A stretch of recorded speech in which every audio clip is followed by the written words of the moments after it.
A mark. A physical, permanent reminder of an encounter that defies logic. A scar that didn't come from a fall, an accident, but from an expulsion.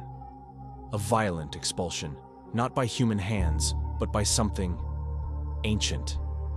Something that resides in the shadows of a forgotten cemetery and does not tolerate intruders. This isn't just a ghost story. This is the true story of Matheus Moraes, a Brazilian paranormal investigator, and his most terrifying night in the Jurucê cemetery. A night that almost cost him his leg, and perhaps his sanity. Prepare yourself. Crônicas de Corvo presents The Cemetery That Expels the Living.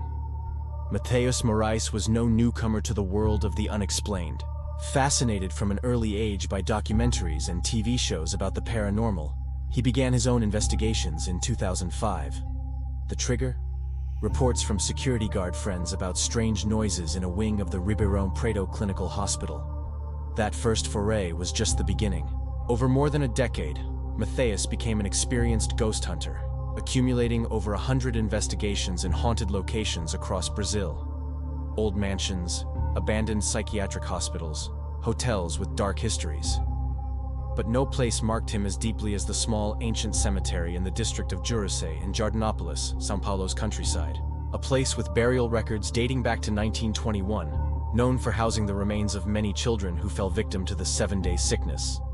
Neonatal tetanus, a common tragedy in the past. A place heavy with sorrow, and, according to Matheus, heavy with something else.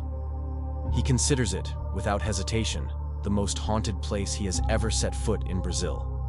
A place where the cries of children still echo in the silent nights. It was on a hot summer night, still early in his investigative career, that Matheus, accompanied by a friend and investigation partner, decided to confront the secrets of Jurucê. The darkness was absolute. No artificial light, only the distant glow of the stars and the beams of their flashlights. They had barely begun setting up the equipment. Infrared cameras, EVP recorders, electromagnetic field meters, when the apparent tranquility started to crumble. The devices, designed to detect unexplained energy fluctuations, began to go off erratically. After midnight, things got serious, Matheus recalls. Alarms sounding everywhere, readings that made no sense in a place with no electricity. It wasn't animals. The equipment is calibrated to differentiate. It was energy. Something was there, moving among the graves, unseen, but detectable.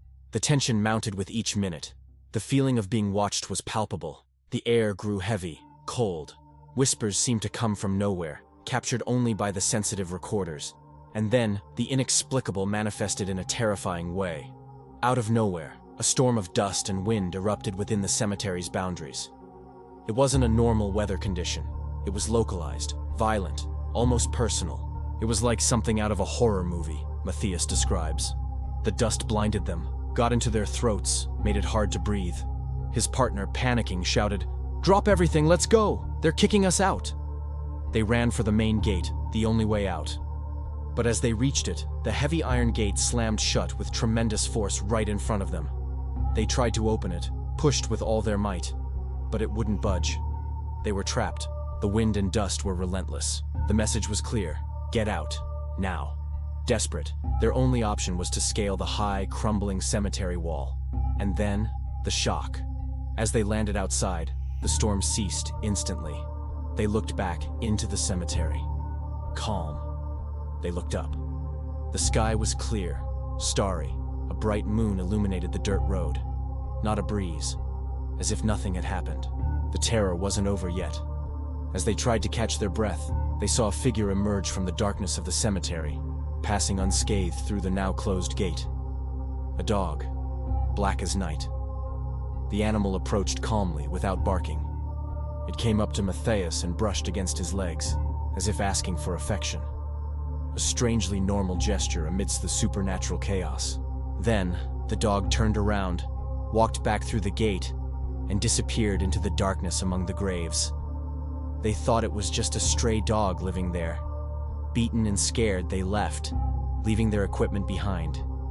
But the cemetery's entity, or whatever it was, wasn't finished with Matheus. The next day, he woke up with excruciating pain in his leg. an intense, unbearable burning sensation. He rushed to the hospital. The diagnosis was shocking: thrombosis, a serious condition, especially for a healthy young man like him. The doctor was perplexed. "There's no explanation," he said. "If you had waited 10 more minutes, you might have needed an amputation." The leg where the black dog had brushed against him. Coincidence? Matthias doesn't think so.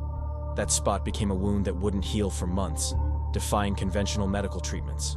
Only after seeking help from benzodors, traditional faith healers in Brazilian culture, did the wound finally dry up, leaving behind the scar we saw at the beginning.